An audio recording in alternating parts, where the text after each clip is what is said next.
12과 초대교회의 뒤안길 아우구스티누스와 역사 이 부분입니다. 우리 책 309쪽 초대교회의 끝자락에서 왜 이 초대교회 끝자락에서 아우구스티누스인가?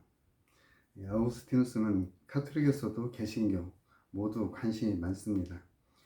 그가 정리한 카톨릭적인 요소, 그 다음에 기독교 요소, 개신교적인 관점에서 이 아우구스티누스의 신학적인 성과가 루터나 칼뱅에 의해서 재발견되어졌고, 또 아우구스티누스의 사상이 중세 카톨릭 형성에 도움을 주었다, 이런 부분에서, 그리고 초대교회가 중세교회의 가장 중요한 신학적인 사상, 바로 은총론, 그 은총론을 정리를 하신 분이 바로 이 아우구스티누스입니다.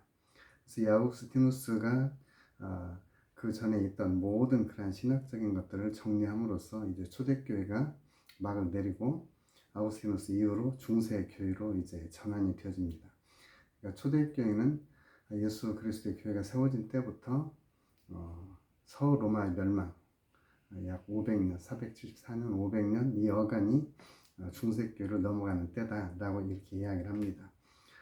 그래서 이 아우구스티누스는 중세 교회에도 영향을 미쳤고, 또 이 아우구스티누스의 사상과 그의 가르침들을 종교개혁 시대에 또 다시 발견해서 이 종교개혁의 근본적인 동력을 제공했던 것이 바로 이 아우구스티누스의 또 사상이기도 합니다. 이런 그만큼 아우구스티누스는 신학적으로 탁월했고, 모든 그 초대교회의 그런 신학적인 사상들을 또 어떤 철학의 틀을 이렇게 집대성했다라고 이렇게 보는 것입니다. 어찌 보면 그 당시에 초대교회의 주류는 알렉산드리아, 그리고 안디옥으로부터 영향을 얻은 콘스탄티노플, 이런 쪽이 그러한 사상을 가지고 있었는데, 북아프리카 출신으로 그 히포의 감독인 이 아우구스티누스가 신학을 집대성했다는 부분에 대해서는 또 다른 그러한 관점을 가질 수가 있습니다. 다시 말하면 주류 신학이 아닌 그 변방에서 역사적인 관점에서 혹은 신학적인 관점에서 모든 신학을 살필 수 있었다라고 하는 부분이죠. 실제로 중요한 문제들을 어떻게 볼 것이고 어떻게 해석할 것이고, 또 이 로마의 멸망이라든지 그 하나님의 신국이라고 생각했던 이 로마가 멸망하는 것에 대해서 어떤 역사적인 해석을 할 것인가, 이런 부분에 있어서 이 아우구스티누스의 공헌이 크다고 말할 수가 있습니다. 그래서 아우구스티누스를 토마스 아퀴나스에 이어서, 토마스 아퀴나스가 중세기의 모든 신학을 집대성한 것이 신학대전이라면, 이 아우구스티누스는 초대교회의 모든 신학을 하나로 묶어놓은 사람이다 라고 이렇게 볼 수 있습니다.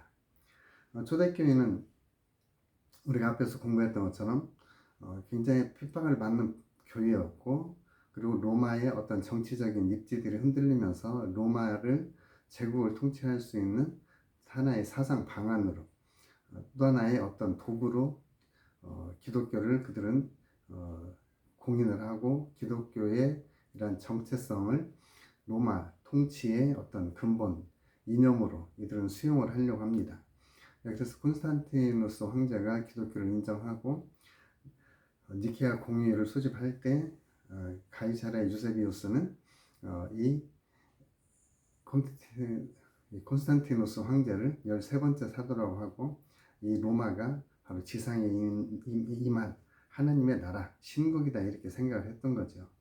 네, 이런 사상을 가지고 있고 이런 생각을 가지고 있었는데, 이 초대교회 로마 제국의 비호를 받고 로마 제국에 막강한 영향력을 미쳤던 이 교회가 있었고, 이 로마 제국이 이민족들에 의해서 금방 멸망하게 되자, 이것에 대해서 기독교적인 관점에서, 기독교가 당시 그 로마를 다스리는 어떤 통치 이념, 어떤 기반이 되었었는데, 이것에 대해서, 로마가 멸망한 것에 대해서 대답을 줄 수가 없다는 거죠. 또 이렇게 로마가 멸망을 하고 이민족의 침입을, 그리고 이런 사회적인 변화에 대해서 기독교가 답을 줄 수가 없었다라고 하는 부분이에요. 그래서 이 부분에 대해서 이제 이 아우구스티누스는 고민을 하고 이 고민에 대해서 당시 다른 주류 신학들이 아닌 전체적인 역사적인 관점에서 그리고 신학적인 관점에서 이 사건을 다시 한번 생각을 해봅니다. 역사는 반복된다고 하듯이 오늘 우리들도 우리 기독교가 지금 우리 사이에 어떤 주류를 형성을 하고 있습니다. 근데 주류를 형성하고 있는 기독교가 사회적인 문제 또는 사회가 급변하고 있는 상황 속에서 명확한 해답을 줄 수가 없다고 하면 지금 이 로마의 기독교가 그 당시 사회에 명확한 답을 줄 수 없었던 것 같은 그러한 상황이라고도 볼 수가 있습니다. 그래서 이 아우구스티누스를 다시 한번 생각하고 우리 사회에 대해서 그리고 우리 교회에 대해서 우리가 어떻게 다시 한번 바라봐야 되고 이 시대에 교회가 다시 어떤 방향을 제시할 수 있을지 또 이 시대의 역사를 신학적인 관점에서 또 우리 교회적인 관점에서 어떻게 해석해야 될지 이런 부분들을 다시 한번 정립하는 그런 시간이 됐으면 좋겠습니다. 312쪽에 보면 아우구스티누스의 지적 여정 이렇게 되어져 있는데 이 아우구스티누스가 로마가 멸망할 당시 주도적인 신화를 이끌었던 콘스탄티노플이나 알렉산드리아가 아닌 아프리카 한 변방의 교주였고 그곳에서 그는 기독교의 사상 그러니까 당시 로마가 주장했던 팍스 로마나가 주장했던 보편적인 가치 제국의 이상적인 가치 이런 제국의 이상적이고 보편적인 가치를 바로 기독교가 그것을 완전하게 실행을 했고 그 실행하는 기독교의 가치들 그리고 그 기독교의 사상들 이런 것들이 당시 로마에 큰 영향을 주었고 그 영향을 주는 시점에서 이 로마 제국은 기독교를 아주 성공적으로 정착을 시켜서 100년 이상 100년 정도를 이제 자리를 잡게 했죠. 자, 이때에 바로 아우구스티누스가 있었습니다. 근데 그 아우구스티누스가 이제 그 시대를 살면서 마지막으로 이 로마가 멸망하는 시점, 그 시점을 경험을 하게 되었던 거죠. 그러니까 정리해 보면 기독교가 공인을 두고 그 기독교가 로마의 공식 종교로 수용이 되어지고 로마의 통치 이념과 같은 보편적인 가치들 그리고 구원을 담보하는 이러한 교회가 이제 로마의 국가 교회가 되어진 거죠. 이때 아우구스티누스의 개인적인 그러한 이야기가 우리 책 312쪽 밑에서 두 번째 줄에서부터 쭉 나와 있습니다. 아우구스티누스의 어머니 모니카 기도하는 자식은 절대로 잘못되지 않는다. 이것은 아주 명제로서 우리가 많이 인용하고 있는 이야기입니다. 그래서 어머니 모니카는 독실한 그리스도인이었고 그 기도하는 자식은 절대로 잘못되지 않는다는 것을 보여준 사람이 바로 이 아우구스티누스다라고 하는 거죠. 이 사람은 어렸을 때 카르타고에서 수학을 하고 그 수사학을 공부했고 그때 한 여인과 동거해서 아이를 낳았는데 그때의 상황을 휴고하면서 쓴 것이 참유록이라고 하는 책이죠. 또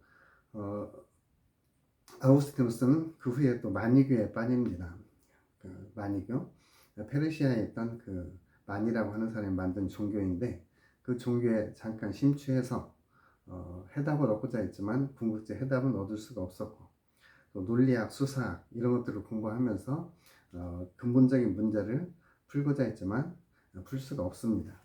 물론 철학, 그 당시에는 신플라톤주의죠. 이런 플라톤주의적인 이러한 철학 사상을 가지고도 그는 해답을 찾지 못합니다. 그러다 이제 그가 기독교적인 관점에서 악에 대한 부분, 악의 기원, 그리고 어떻게 악이 작용을 하는지 이런 부분을 그가 발견을 합니다. 과연 악을 신이 만들었는가 고민하면서 신플라톤주의에서 해답을 찾는데 그가 찾은 대답은 태양과 열의 관계예요. 즉 태양이 멀리 떨어져 있으면 열이 식고 태양이 가까이 있으면 뜨겁듯이 악은 신이 창조한 것이 아니다. 선이 결핍된 상태, 선이 충만하지 않은 상태, 그때에 그 사이를 악이 삐집고 들어와서 그 자리를 채우는 것, 이것이 바로 악이다. 그러니까 선이 결핍된 상태를 악으로 보는 것. 이것이 이 아우구스티누스가 가진 성서 해석의 기초가 되어집니다. 이걸 신플라톤주의 그러죠. 그러니까 이 아우구스티누스는 로마의 수사학, 또 그 수사학의 정점에 있었던 사람은 키케로, 세네카 이런 사람들이 있었던 거죠. 근데 이런 사람들, 그러한 저서들, 또 마니교, 신플라톤주의 이런 것들을 이렇게 접하면서 궁극적으로 그는 밀라노에 가서 밀라노 감독 암브로시우스를 만나서 그가 결정적으로 변하게 됩니다. 이 315쪽에는 암브로시우스의 이야기가 있는데, 이 사람은 밀라노 행정관리였고 사람들이 이 암브로시우스를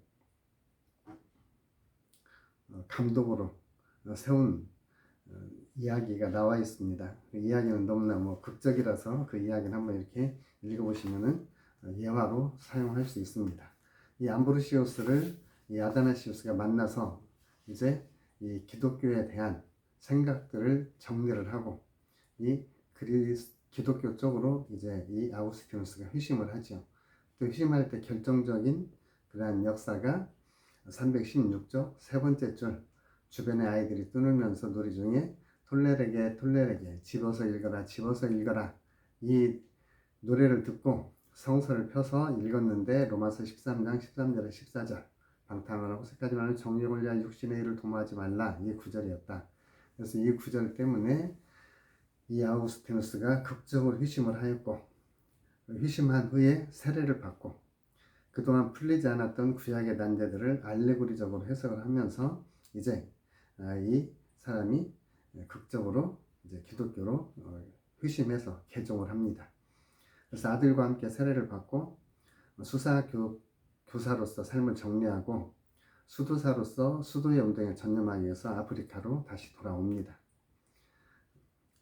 그리고 아프리카 돌아와서 히포에 정착을 하고 히포에서 사람들에 떠밀려서 히포의 감독이 되어지고, 그리고 히포의 감독으로 있으면서도 그는 계속해서 이 수도 생활을 하게 되고 그는 계속해서 하나님의 영성을 추구하게 되죠. 그래서 이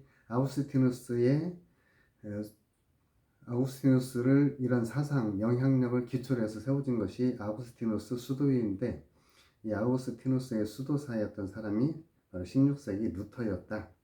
그러니까 중세 대표적인 수도사 베네딕투스 수도위가 있었고, 좀 후에는 이제 프란체스코 수도위도 있고, 그런데 이 아우구스티누스 수도위도 계속해서 아우구스티누스의 사상, 영향력, 삶의 규칙들 이런 것들을 유지하는 그러한 수도위였습니다.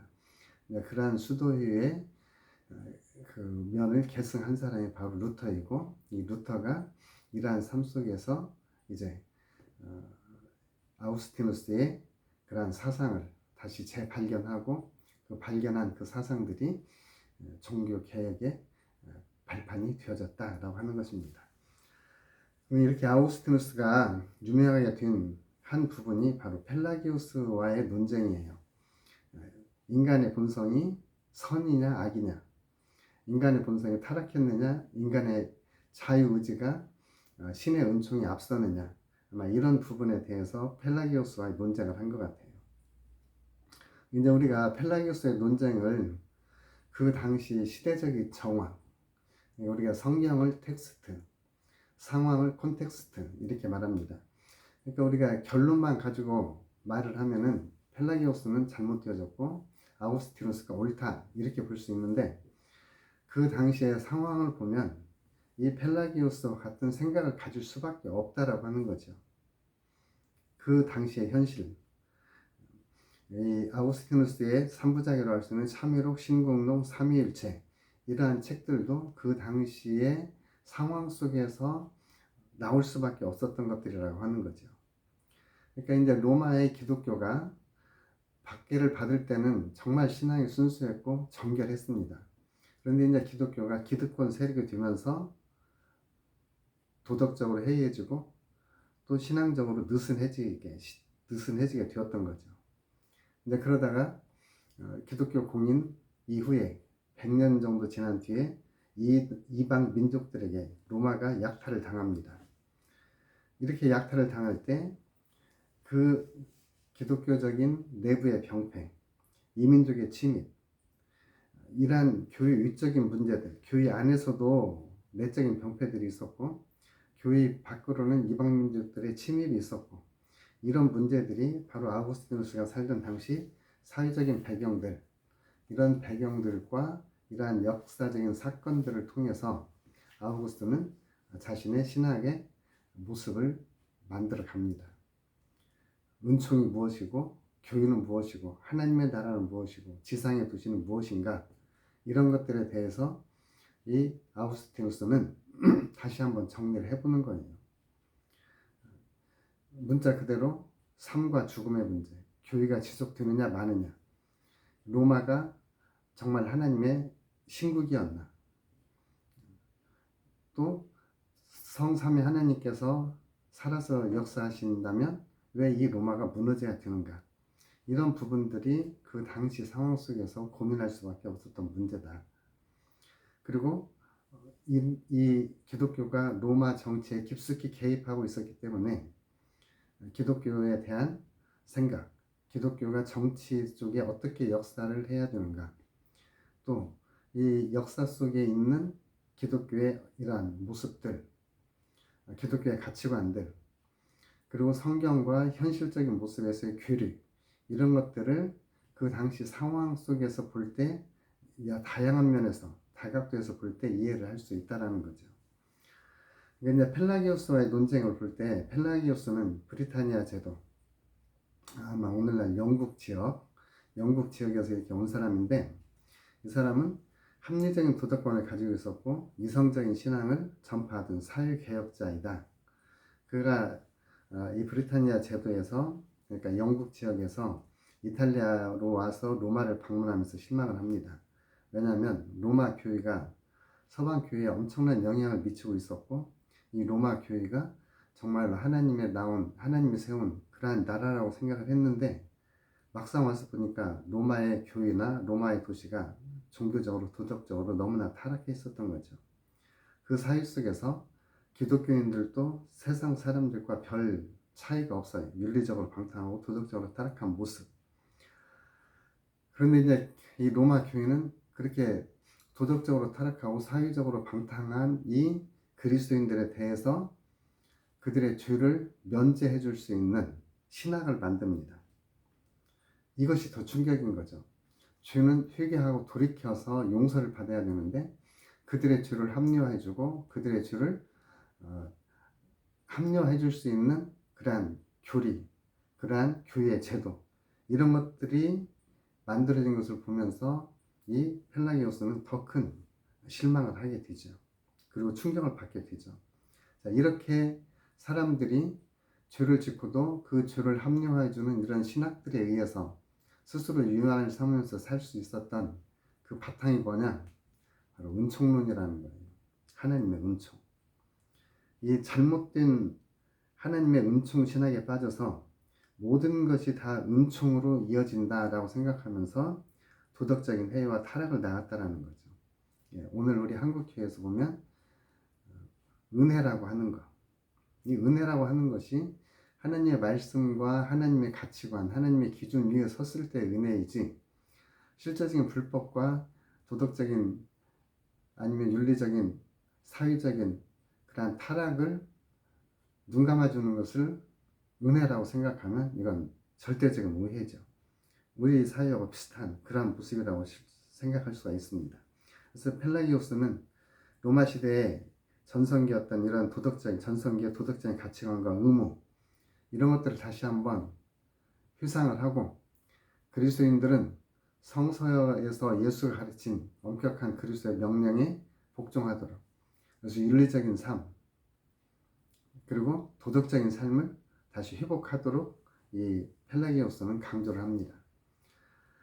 그 당시에 이러한 도덕개혁, 교회의 오류를 이렇게 지적하는 이 펠라기오스 지적은 일견 타당성이 있습니다. 그런데 이런 타당성이 있는데 그 당시의 교회가 세속적인 욕구를 종교적인 그러한 옷을 입혀서 포장해주는, 다시 말하면 어떤 잘못이나 악을, 그것을 교리적으로 신학적으로 인정해주고 그것을 피할 수 있는 종교적인 제도를 마련하는 거죠. 내가 죄를 지었다, 그 죄를 용서받는 면죄부를 삼아 두는 거예요. 내가 잘못해서 지옥에 가게 되겠다, 그럼 면죄부를 사서 연옥으로 오고, 연옥에서 면죄부를 사서 천당으로 가면 되는 거예요. 바로 이런 것들을, 세속적인 욕망과 도덕적인 타락을, 그리고 도덕적인 책임감을 완화시켜 줄 수 있는 이런 제도적인 마련들, 여기에서 바로 펠라기오스가 문제를 제기하는 거예요. 하나님은 인간에게 자유의지를 주셨고, 그 자유의지를 가지고 하나님의 도덕적인, 하나님의 절대적인 명령을 그 자유의지를 가지고 실천하고 그 자유의지로 실현하도록 하나님은 만드셨다는 거죠. 그러니까 인간에게 자유의지를 주셨고 하나님의 그 계명을 지킬 수 있도록 하셨다라고 하는 것이 이 펠라기오스의 주장입니다. 근데 문제는 이걸 순종하느냐 순종하지 않느냐, 이것에 의해서 신앙과 삶이 결정이 된다라고 하는 겁니다. 모든 것이 다 신의 뜻 가운데 있기 때문에 우리는 다 용납하고 받아들여야 된다, 이렇게 말하는 은총론을 이 펠라기오스는 반대하는 거예요. 그 당시 상황이 그랬으니까요. 그래서 이 펠라기오스는 하나님이 요구하는 것을 알지 못하는 것을 합리화하거나, 또 하나님의 그러한 계명들을 불평하거나, 자신이 할 수 없는 것 때문에 내가 잘못했다, 이것은 하나님 책임이다, 이렇게 말하는 것은 인간의 오류다 라고 말하는 거죠. 인간이 잘못이다. 그래서 펠라기오스는 사람들이 하나님이 주신 자유의지를 가지고 의지적으로 하나님의 말씀에 순종하기로 선택을 해야 되는데, 그걸 하지 않은 것을 바로 죄라고 여겼고, 그리고 사람들의 삶과 이런 그 당시 모든 걸 은총이라고 여겼던 그런 사람들의 잘못된 선택, 이것이 바로 죄라고 이 펠라기오스는 지적을 한 거예요. 다시 말하면 인간은 자신의 의지로 선이든 악이든 선택할 수 있는 힘이 있고, 옳은 일을 할 수 있도록 하나님은 능력을 주셨다라는 거죠. 그래서 인간은 하나님의 말씀을 붙들고 현실을 직시하고 자신의 의지를 통해서 죄를 멀리할 때 죄로부터 벗어날 수 있다. 이것이 그 당시 상황에서는 분명한 사회 문제, 기독교의 도덕적, 윤리적 그러한 해이해진 문제를 해결할 수 있는 지극히 정상적인 그러한 상황이었습니다. 그런데 아우구스티누스의 영향을 받은 사람들은 인간의 저주받은 존재라고 하는, 그러니까 인간의 전적인 타락, 이 부분을 강조를 하고, 이 전적인 타락으로부터 구원받을 수 있는 길은 절대적인 하나님의 은총이다. 인간의 책임과 결단보다는 하나님의 은총으로 말미암아 가능하다.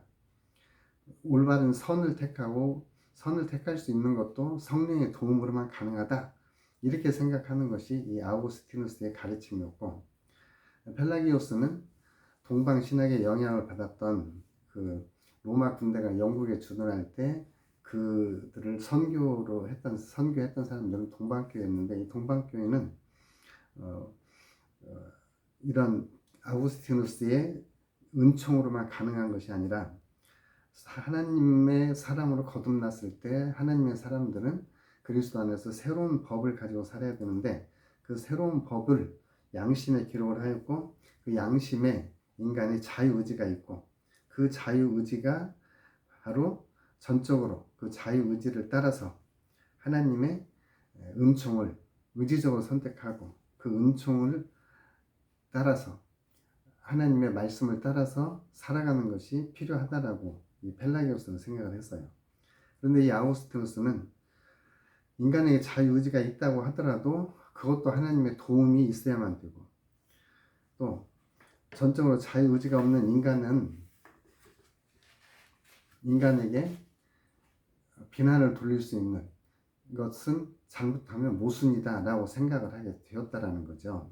그러니까 아우구스티누스는 한 인간의 선함, 이것보다는 죄로 인한 인간의 부정적인 모습과 타락한 것을 강조하고, 이러한 타락된 인간은 교회를 통해서 성례를 통해서만 신의 형상을 회복할 수 있다라고 강조하는 반면에, 펠라기오스는 하나님이 본질적으로 선하게 만들었다.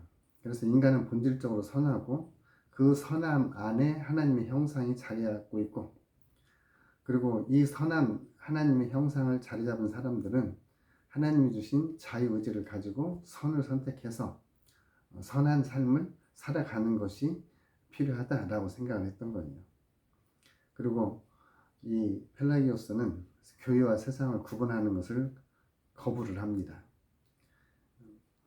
그런데 이제 이런 펠라기오스의 사상이 그 당시 상황에서는 충분히 납득이 될 수 있는데도 불구하고, 이 펠라기오스 주장이 단죄되는 이유는 예수님의 속죄 사역, 예수님의 대속 자체를 무로 만들 수 있다.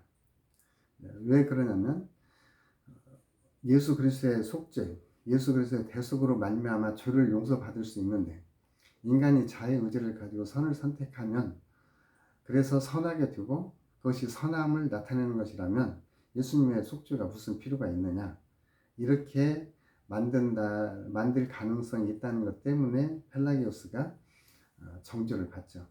그러니까 그 당시에 사회적인 상황을 보면 예수님의 속죄와 대속 자체, 이것은 당연한 것이고, 그 당연한 것을 받아들인 교회는 펠라기오스적인 사상을 그대로 삶 속에서 적용을 하고 생활 속에서 실천하는 것이 필요했는데, 그것마저도 간과를 하고 오히려 죄를 합리화하면서 하나님의 은혜, 인간의 타락, 선을 할 수 없다, 이런 것을 강조하면서 그 죄를 용서해 줄 수 있는 제도적인 그런 방안들을 마련하면서 더 타락하고 도덕적으로 해이해지고 방탕해졌던 거죠. 그러면 이러한 상황 속에서 322쪽 중간쯤 보면, 그런 펠라기오스 주장은 틀렸고 아우구스티누스의 주장이 옳냐, 이것에 대해서 변증법적으로 발전시킨 것이 반펠라기오스, 그러니까 펠라기오스의 반절, 아우구스티누스의 은총론의 반절, 이런 부분들을 섞은 거죠. 아우구스티누스의 주장을 인간의 원죄와 그 죄가 유전된다는 것을 수용하고 은혜로 구원받는 것 받아들입니다. 그리고 인간의 의지가 구원에 반영될 수 있는 점은 아우구스티누스의 주장과 어긋나지만, 펠라기오스가 주장하는 이러한 사상을 받아들여서 반펠라기오스적인 사상, 그러니까 아우구스티누스의 일반 특별 은총에 의해서 구원을 받은 그러한 사람들이 이제 펠라기오스적인 그러한 삶을 실제로 살아가야 되는데, 어떻게 그 펠라기오스적인 삶을 살아가느냐, 그 삶을 살아가는 데에 중요한 요소가 바로 성례라고 하는 거예요. 성례라고 하는 것, 그리고 선행을 쌓는 것. 그러니까 은총에 의해서 전적으로 구원을 받았어요.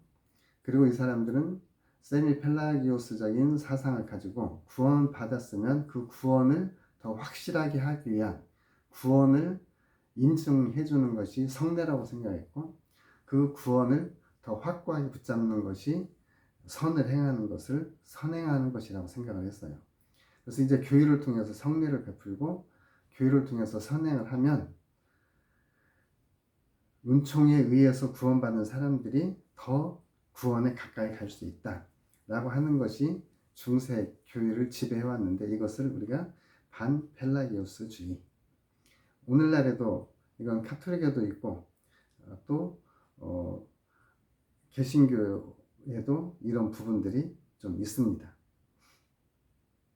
이 카톨릭 교회에서는 인간의 죄성을 강조하고 교회와 사제의 중재를 통해서 구원을 강조하는 그러한 부분에서, 또 사제와 성례를 통해서 인간이 구원에 이룰 수 있다, 구원에 가까이 할 수 있다고 하는 이런 부분에 어쩌면 충돌이 일어나고 있는 부분도 있습니다. 그럼에도 불구하고 이 가톨릭 교회에서는 원죄로부터 출발보다는 또 그 반펠라기오스적인 입장에서 인간의 자유의지, 하나님의 선한 창조, 이런 것들을 또 강조하는 면에서는 또 세미 그 반펠라기오스적인 그러한 가치관을 또 가지고 있는 거죠. 그러니까 이게 혼재되어 있는 거예요. 은총의 신학과 펠라기오스, 이게 구원은 은총으로 되어지고 그 은총을 이루어가는 것은 펠라기오스적인 사상이다. 그런데 이 펠라기오스는 은총의 신학에는 거부되어지는 것이고 반대되어지는 거지만 실제 삶 속에서는 펠라기오스적인 삶이 적용이 되어질 수 있다라고 주장하는 거죠. 그런데 이제 또 이런 펠라기오스적인 사상들, 또 이 아우구스티누스가 가지고 있는 이러한 그 사상들, 이런 것들이 잘못되어진 부분에서 잘못 적용을 함으로써 교회가 좀 더 도덕적으로 타락했던 것이 이제 중세 말 면죄부 판매 이런 부분들이 나오게 된 것을 우리가 볼 수 있습니다. 이런 것들이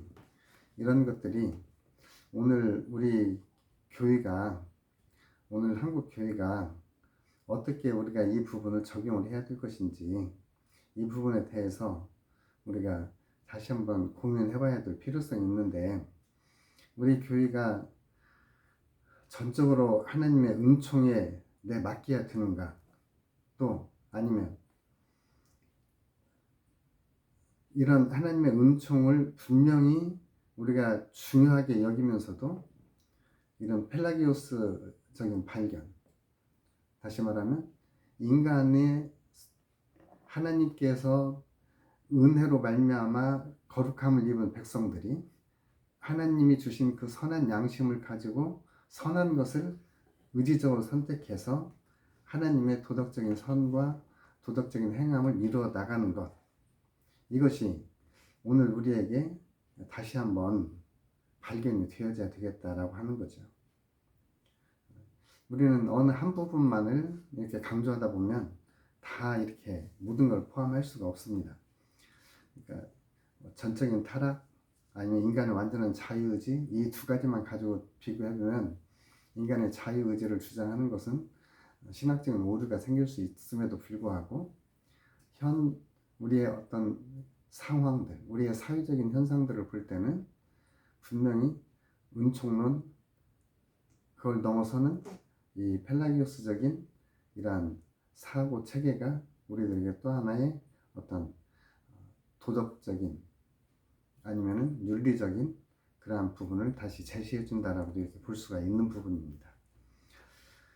이런 부분들은 좀 더 공부를 하고 이런 부분들은 좀 더 정리를 해야 우리가 좀 확실하게 알 수 있는 그런 부분이기도 합니다. 그래서 이런 부분은 좀 더 공부를 하고 좀 더 정리를 한 후에 이 부분에 대해서 우리가 좀 더 정리를 새롭게 해봤으면 좋겠습니다.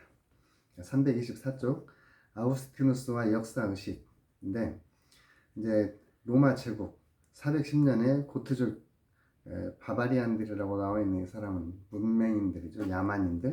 야만인들에 의해서 서유럽과 소아시아가 큰 충격을 받습니다. 로마가 멸망한 것 자체가 정말 충격이었던 거죠. 하나님의 택함을 받은 로마가, 하나님의 교회가 세워진 로마가 이교도에게 짓밟혔다는 것, 이것은 정말로 충격이었고, 또 교회사를 쓴 가이사르 유세비우스는 로마를 지상에 세워진 교회라고 생각했고 이것을 신국이라고 생각했는데, 이 서로마가 멸망한 것, 이것을 굉장히 큰 충격이었습니다. 특히 하나님이 축복하고 하나님이 세운 교회, 그리고 그 교회를 국가교회로 삼았던 로마가 멸망한 것, 이것은 더 큰 충격이었죠. 반면에 또 로마의 일부 사람들은 기독교인들이 로마의 신을 버려서 로마 신들의 복수다, 이렇게 또 생각하는 사람들도 있었답니다.